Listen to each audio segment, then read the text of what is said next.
गया है। अब 2 सिस्टम रह गया है, उसको पहले कंप्लीट कर लेते हैं, फिर आगे देखेंगे क्या क्या करना है। ठीक है। अब नेक्स्ट रह गया यूरिनरी सिस्टम।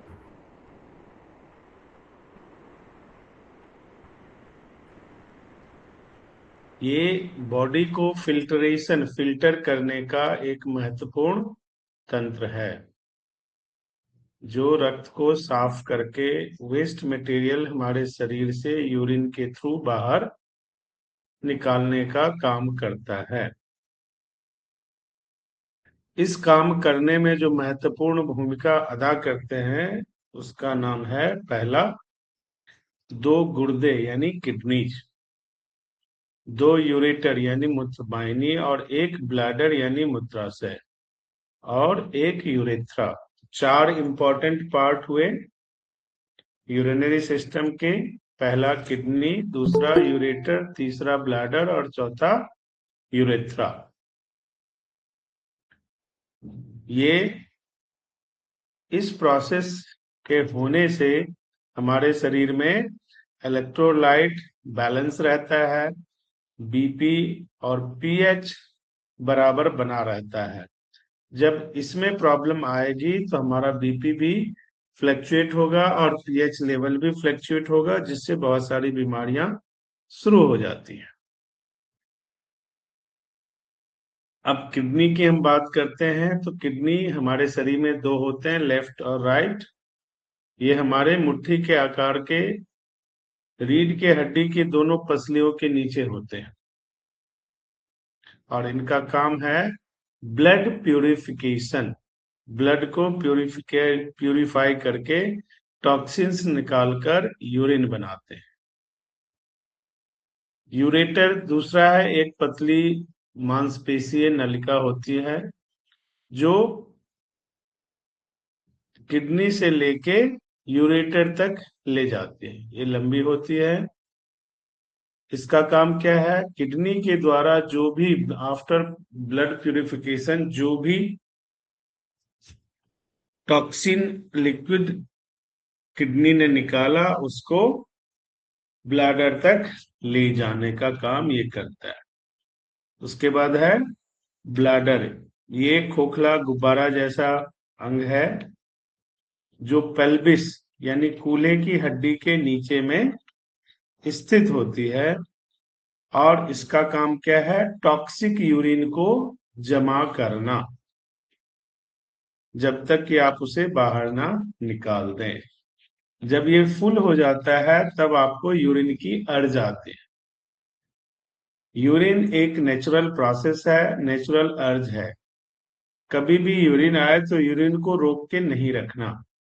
अगर आप यूरिन को रोक के रखते हो तो आपका किडनी का इन्फेक्शन होने का चांस बढ़ जाता है। हमारी जो मातृशक्तियां हैं उनके लिए बड़ा इम्पोर्टेंट है कि वो यूरिन सप्रेस बहुत करती हैं।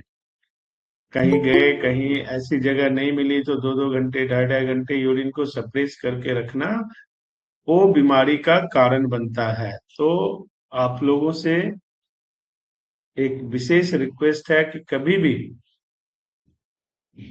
यूरिन को सप्रेस करके नहीं रखना हो, आपके लिए बहुत ही हानिकारक होता है। उसके बाद होता है यूरेथ्रा, वह नली जिसके माध्यम से यूरिन को शरीर से बाहर निकाला जाता है। मेल में पेनिस होता है और फीमेल में विजाइना। अब इसका कार्य क्या होता है, अपशिष्ट का निष्कासन, यानी ब्लड में जो यूरिया है, क्रेटिनाइन है, ये सारे टॉक्सिक तत्व होते हैं जिसको शरीर से उसी वक्त निकालना जरूरी होता है, और ये निकालने का काम किडनी करता है। उसके बाद आपके शरीर में पानी के संतुलन को बनाए रखने का काम करता है।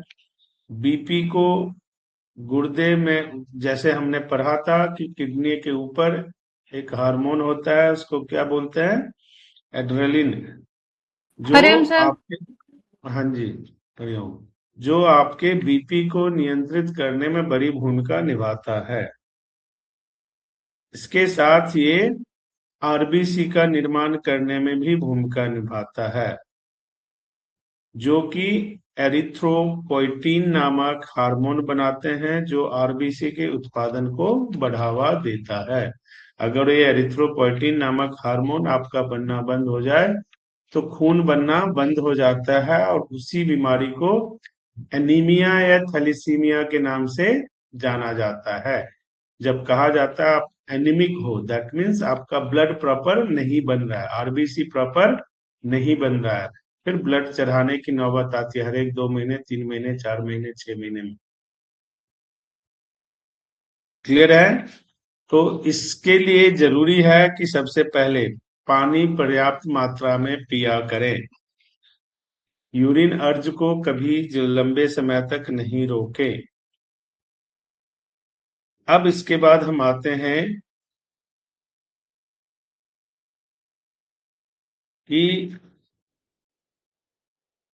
इसका क्या क्या सिम्टम्स है, इससे क्या क्या प्रॉब्लम्स होती है, और ये कैसे काम करता है। हमने इसके ऑर्गन्स को भी समझ लिया, इसके काम को भी समझ लिया, उसके आउटपुट को भी समझ लिया। अब इससे प्रॉब्लम क्या होता है?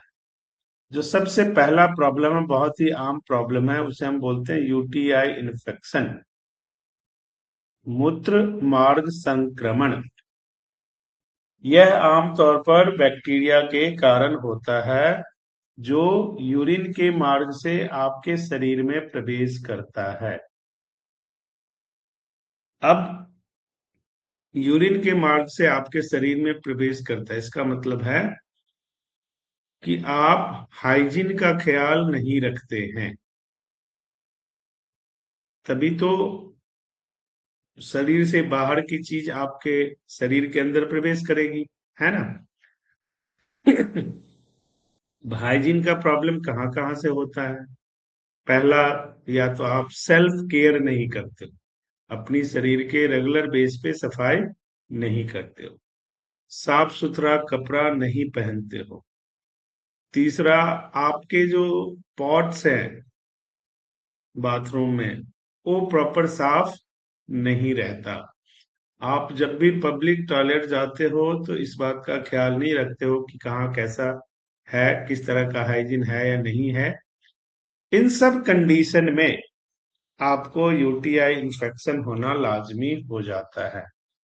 फीमेल हैं उनके लिए खासकर जब पीरियड मेंस्ट्रुएशन का टाइम आता है तो उस टाइम जो आप क्लॉथ यूज करते हो, वो एक बहुत बड़ा इशू होता है, जिसकी वजह से यूटीआई इन्फेक्शन होता है। और ये पुरुषों की तुलना में महिलाओं में अधिक संभावना होती है। अब इसको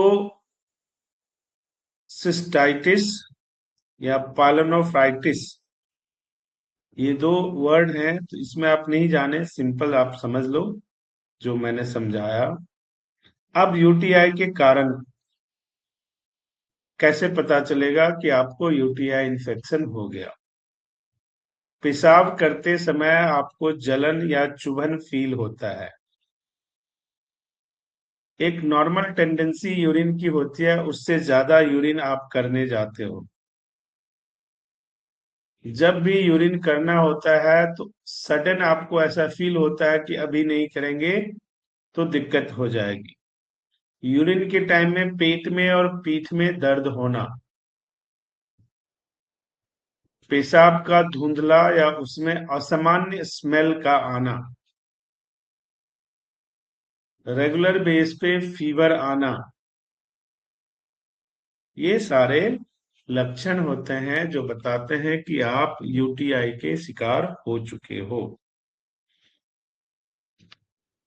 और इसको सही करना बहुत आवश्यक होता है, क्योंकि ये फिर किडनी तक पहुंच जाता है। इस बात का ध्यान रखें, और ये किडनी में जब चला जाएगा तो फिर बहुत सारी प्रॉब्लम्स आपको हो जाएगी। नेक्स्ट जो प्रॉब्लम आता है उसको हम कहते हैं किडनी स्टोन, गुर्दे की पथरी। किडनी स्टोन की प्रॉब्लम आपको होती है। आज की डेट में बहुत सारे लोगों को किडनी स्टोन की प्रॉब्लम हो रही है। क्रेटिनाइन बढ़ने की प्रॉब्लम हो रही है। अब गुर्दे में या किडनी में पथरी कब बनती है? जब आपका यूरिन क्रिस्टल बनाने लगता है।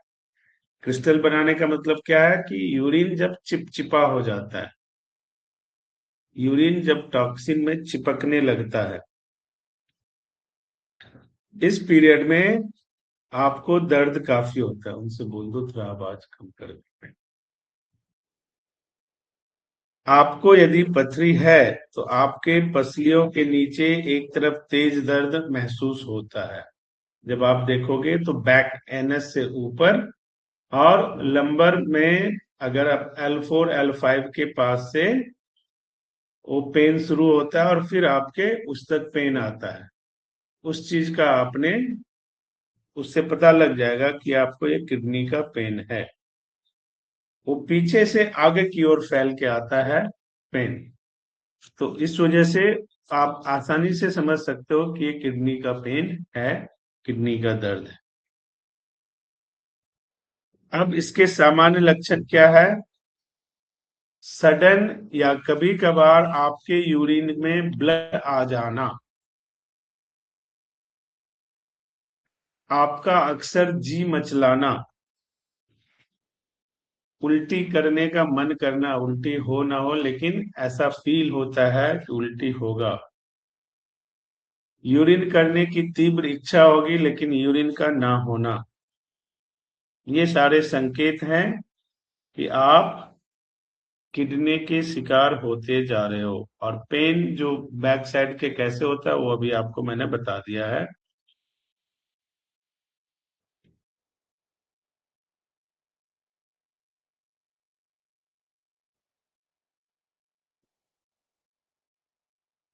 अब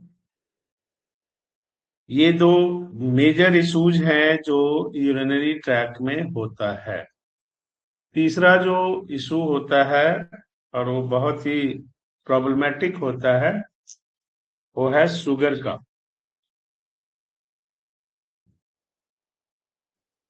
और इसकी वजह से फिर आपका बीपी, फिर कार्डियोवास्कुलर इशू, सारी चीजें हो जाती है। तो आपको इसमें ध्यान रखना है। और इनकी वजह से फिर हार्ट अटैक से लेके कुछ भी हो सकता है। इन चीजों का आपने ध्यान रखना है। अब किडनी का परीक्षण कैसे किया जाता है? तो सबसे पहले ब्लड टेस्ट होता है, उसके बाद KFT होता है, किडनी फंक्शन टेस्ट, और तीसरा होता है यूरिन टेस्ट। इन तीनों टेस्ट से पता लगाया जाता है कि किडनी में क्या क्या प्रॉब्लम है। इसके अलावा कई दफा आप देखते होंगे कि आपको यूरिन तेज आ रहा है लेकिन आप यूरिन नहीं कर पा रहे हो। अब उसमें क्या होता है कि किडनी से लेके यूरिन ब्लैडर के बीच में अगर किडनी स्टोन फंस जाए तो आप यूरिन नहीं कर पाते हो। और वो दर्द इतना भयानक होता है कि आपको बड़ी प्रॉब्लम क्रिएट हो जाती है, आप हॉस्पिटल जाते हो। तो उस चीज को देखने के लिए जो डॉक्टर आता है उसको हम बोलते हैं नेफ्रोलॉजिस्ट। वो यूरोलॉजिस्ट नहीं देखेगा, आपको नेफ्रोलॉजिस्ट देखेगा। यूरोलॉजिस्ट किडनी तक के सारी चीजों को करेगा, लेकिन किडनी और ब्लैडर के बीच में जो चीज होगी तो उसको देखने के लिए नेफ्रोलॉजिस्ट आता है। फिर वो कोई इंजेक्ट करता है, उसके थ्रू उसको डिजॉल्व करने की कोशिश करता है, अदरवाइज फिर वो ऑपरेट करता है। तो इन चीजों का ध्यान हमें रखना होता है। इन चीजों का ध्यान अगर हम नहीं रखते हैं तो हमारे लिए प्रॉब्लमेटिक चीजें हो जाती है। उसके बाद आता है हमारे पास लास्ट जो सिस्टम आपका बचा था, उसको हम बोलते हैं रिप्रोडक्शन सिस्टम। ये भी ऑर्गन्स का एक नेटवर्क है जो एक साथ काम करता है।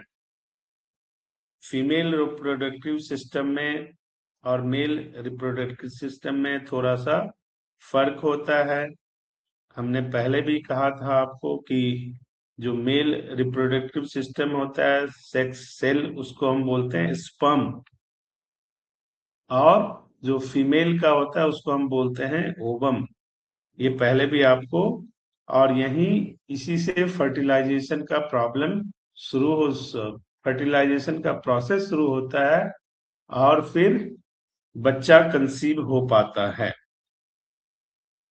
इसमें जो फीमेल रिप्रोडक्टिव सिस्टम है, वो एग ओवम के द्वारा एग्स प्रोड्यूस होता है, और उसके लिए 3-4 ऑर्गन्स इंपॉर्टेंट हैं जिसको आपने नाम याद रखना है।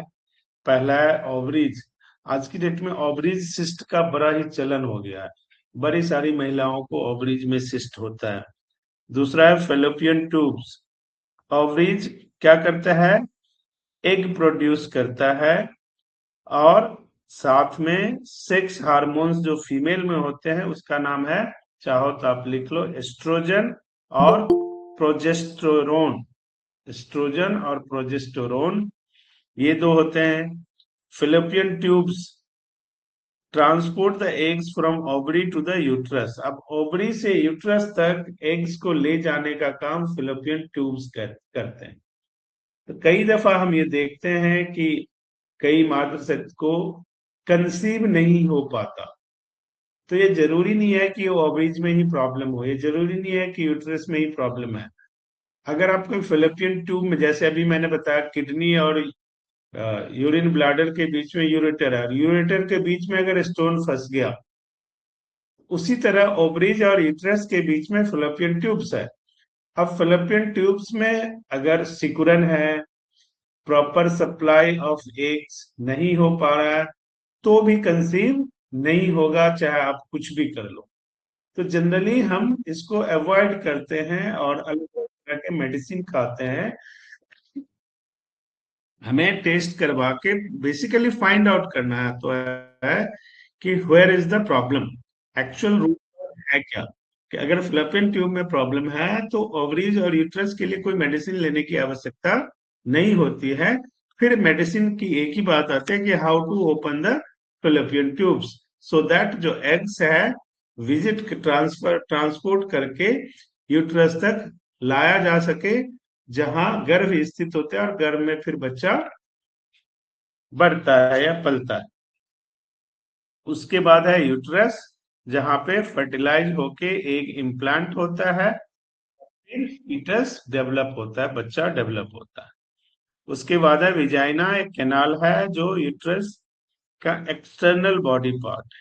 उसके बाद आता है मेल रिप्रोडक्टिव का सिस्टम। इसमें भी 4 ऑर्गन्स होते हैं। पहला टेस्टिज, जैसे फीमेल में ओवरीज है जो ओवम प्रोड्यूस करते हैं, उसी तरह मेल में टेस्टिज है जो स्पर्म प्रोड्यूस करते हैं। उसके बाद है वास्ट डिफरेंस, जो उसको स्पर्म को ट्रांसपोर्ट करता है, जैसे फलोपियन ट्यूब्स है वैसे इसमें मेल में ही होता है। उसके बाद है prostate glands produce semifinal fluid nourish sperm, ये स्पर्म को नरिश करने के लिए फ्लूइड करता है। उसके बाद है पेनिस, जो डिलीवर करता है फीमेल रिप्रोडक्टिव सिस्टम में स्पर्म को। ये सारा प्रोसेस है। अब हम देखते हैं कि इसमें प्रॉब्लम क्या क्या आती है, और आजकल तो बहुत ही प्रॉब्लम आ रही है। चाइल्ड कंसीविंग को लेके तो इतनी सारी प्रॉब्लम आ रही है कि अब हर एक जगह आईवीएफ सेंटर खुलने लग गए, हर एक कॉलोनी में, हर एक जगह।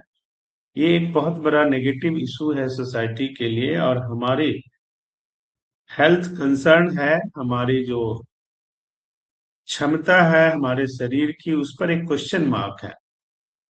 तो अब हम इसको बैलेंस कैसे करें? जनरली फीमेल के लिए, मेल के लिए 2 हर्ब्स हैं, आप चाहो तो नाम लिख लो, अश्वगंधा और शतावरी। ये बहुत ही यूजफुल हर्ब्स हैं, चाहे मेल हो चाहे फीमेल हो, रिप्रोडक्टिव डिसऑर्डर्स के लिए। उसमें पहला क्या है? इनफर्टिलिटी। इनफर्टिलिटी कब होता है? जब हार्मोनल इम्बैलेंस होता है। जब हार्मोनल इम्बैलेंस हो जाता है तो या तो मेल में या फीमेल में, मेल में प्रॉपर स्पर्म या उसकी क्वालिटी प्रॉपर नहीं बन पाती है, या फीमेल में प्रॉपर एग्स या प्रॉपर क्वालिटी नहीं बन पाती है। दूसरा प्रॉब्लम है पीसीओएस एंड मेंस्ट्रुअल इरेगुलरिटीज, जो बहुत ही महिलाओं में आजकल देखा जाता है। पीसीओएस एंड इंडोमेट्रियोसिस, यानी पेनफुल मेंस्ट्रुएशन। जब पीरियड का समय होता है तो उसमें पेन होना एक नेचुरल प्रोसेस है, लेकिन वो पेन अगर एक लेवल से ज्यादा हो तो वो डिजीज है। इसका ध्यान रखना बहुत जरूरी है, और जब कभी ऐसा हो तो उसको आपने ध्यान में भी रखना है। उसके बाद एक आता है यूट्रिन फाइब्रॉइड्स। ये क्या करता है? आपके फैलोपियन ट्यूब को ब्लॉक कर देता है, जिससे कंसीव करने का चांस खत्म हो जाता है। उसके बाद है पीआईडी, एसटीडी, ये सब अलग अलग तरह के प्रॉब्लम्स हैं। अब इसमें क्या करें? अगर इस तरह की प्रॉब्लम्स है तो इसका उपाय क्या है? और आजकल तो सबसे बड़ी प्रॉब्लम है कि ओवरी सिस्ट हो गया या यूट्रस में सिस्ट हो गया या इन्फेक्शन हो गया, तो प्रॉब्लम इतना हो गया कि डॉक्टर सीधा यूट्रस ही निकाल देते हैं या ओवरीज ही निकाल देते हैं, और ये लाइफ लॉन्ग प्रॉब्लम क्रिएट कर देता है। जिसका यूट्रस चला जाए तो जिंदगी भर वो ढंग से खाना नहीं खा सकता, ढंग से रह नहीं सकता। और लेडीजों के साथ सिस्ट के नाम पे ऑपरेट करके यूट्रस निकाल के डॉक्टर बताते भी नहीं है कि यूट्रस निकाल दिया, क्योंकि क्यों? क्योंकि nobody is going to watch at the time of surgery। तो ये जो इश्यूज हैं, इस पर बहुत सारे लोग, बहुत सारे हॉस्पिटल अंधाधुंध पैसा कमा रहे हैं। आप बीइंग अ नेचुरोपैथी या बीइंग अ होलिस्टिक फील्ड से आप हो, तो आपको किन किन चीजों का ध्यान रखना चाहिए? ये बड़ा ही, सबसे पहले आहार। आप लोग योग के स्टूडेंट हो, आपको आहार शायद बताया गया होगा, नहीं बताया गया तो आगे बताया जाएगा। डाइटरी एडजस्टमेंट, आपको एंटीऑक्सीडेंट रिच डाइट ज्यादा सेवन करना चाहिए। नट्स हैं, सीड्स हैं, इस तरह की चीज। होल ग्रेन, मोटा अनाज का सेवन ज्यादा करना चाहिए। पहले तो ये दो बात आपको ध्यान रखना है, तो आपको सारी चीजें मिल जाएंगी। दूसरा, कुछ हर्बल चीजें हैं, जैसे मैंने दो चीज बताया आपको, अश्वगंधा और शतावरी। अश्वगंधा क्या करता है? आपके स्ट्रेस को रिड्यूस करता है और इनफर्टिलिटी को इम्प्रूव करता है। शतावरी फीमेल हार्मोन को रेगुलेट करने का काम करता है। तो ये दोनों बहुत ही महत्वपूर्ण है। इसका इस्तेमाल आप वैसे भी करें, महीने 2 महीने पे, हफ्ते भर के लिए इसका सेवन कर लें, कुछ नहीं, बड़ी अच्छी चीज है ये, शरीर के लिए बहुत फायदा। उसके बाद आता है कलौंजी। ओवेरियन फंक्शन को, ओवरीज के फंक्शन को और स्पर्म पैरामीटर्स को इम्प्रूव करता है। तो कलौंजी का सेवन भी आपको करना चाहिए। उसके बाद है मंजिष्ठा, डिटॉक्सिफाई करता है बॉडी को, ये भी आपको करना चाहिए। इसके अलावा माइंड बॉडी टेक्निक योगा आप करते रहें, बहुत अच्छा है। थेरेपी में आप करते रहें तो वो अच्छा है। डिटॉक्सिफिकेशन, उत्तर बस्ती या पंचकर्मा का अगर आपको आता है या आपके जानकार में कोई है, नहीं भी कुछ हो तो अभ्यंग मसाज होता है, वो जरूर महीने में एक बार अपने शरीर को कराएं। इसके अलावा life style changes, regular moderate exercise बहुत अच्छा नहीं कर सकते तो थोड़ा होना ही चाहिए। सफिशिएंट स्लीपिंग होना चाहिए। टॉक्सिन अवॉइड करना चाहिए। ये सारी चीजें लाइफ स्टाइल से रिलेटेड है। इसका ध्यान अगर आप नहीं रखोगे तो आपके लिए बड़ी प्रॉब्लम हो जाएगी। तो इन सब चीजों का ध्यान आपको रखना ही रखना है, क्योंकि अगर इन सब चीजों का ध्यान नहीं रखोगे तो आपका एंडोक्राइन सिस्टम यानी हार्मोनल बैलेंस इतना हो जाएगा कि आपको पता ही नहीं चलेगा कब क्या हो गया, कैसे हो गया, तो आपको दिक्कत आएगी। इसके अलावा आप वेट मैनेजमेंट पे भी ध्यान रखो।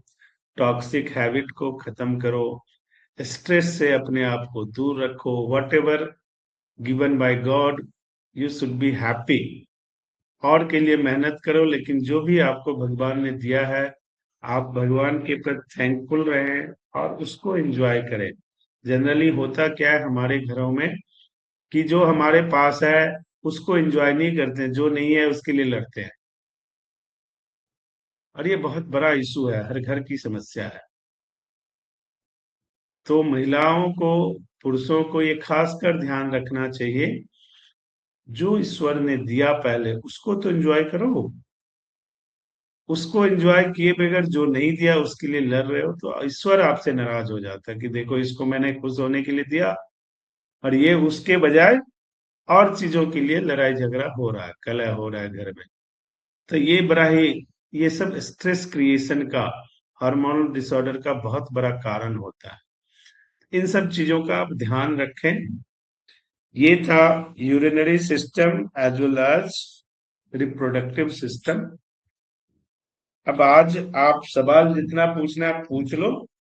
वट एवर आपके सिलेबस में है उस पर हम नेक्स्ट सेशन से बात करेंगे। आपके बॉडी का सारा सिस्टम खत्म हो गया और अब जो जो भी क्लासेज होंगी उसमें आपको बड़ा इंटरेस्ट आएगा। अभी तो मेडिकल टर्म्स वाले क्लासेस थे तो आपको थोड़ा सा लग रहा था कि अब ये तो पढ़ना ही पड़ेगा, ये तो याद करना ही पड़ेगा। बट नाउ ऑनवर्ड आप जो भी क्लासेज होंगी दैट इज वेरी इंटरेस्टिंग। जी पूछ लीजिए जो जो सवाल पूछना है। सर किडनी स्टोन का क्या इलाज कर सकते हैं हम लोग? किसका? मतलब घर पे रहकर तो जैसे किसी को किडनी स्टोन है तो विदाउट मेडिकेशन उसका कुछ हम लोग इलाज कर सकते हैं घर पर ही? लिख लो। जी सर। पहला इलाज है कुल्थी की दाल। कुल्थी की दाल होती सर।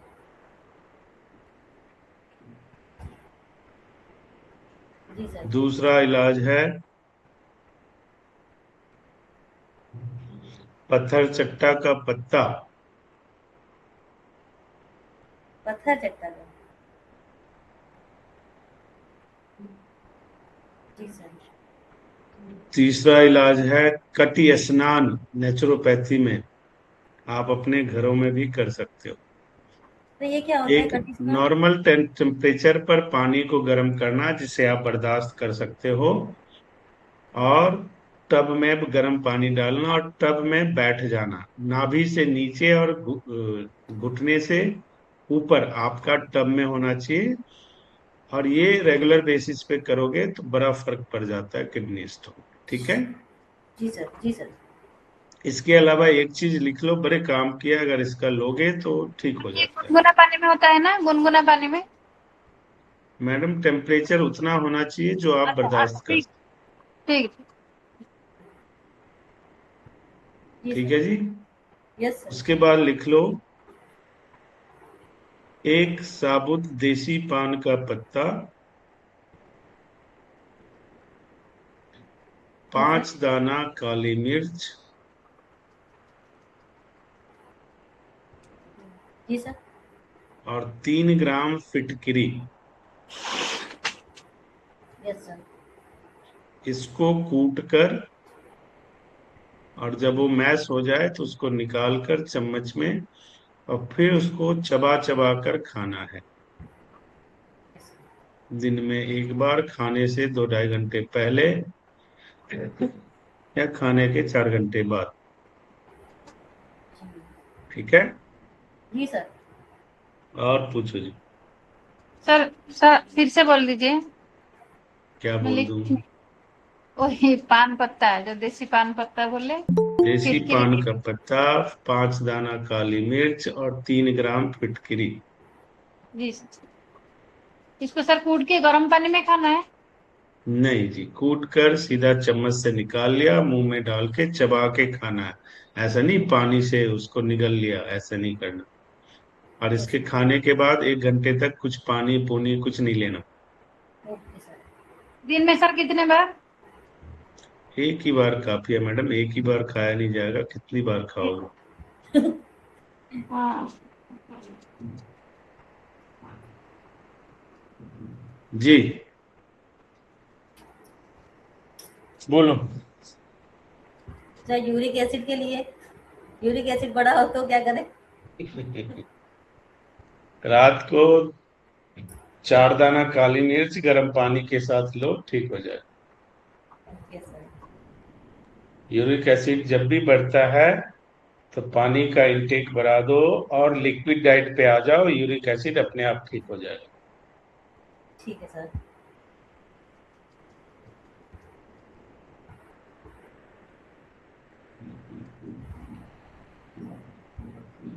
जी 5 मिनट। हाँ, हाँ जी, और बोलो।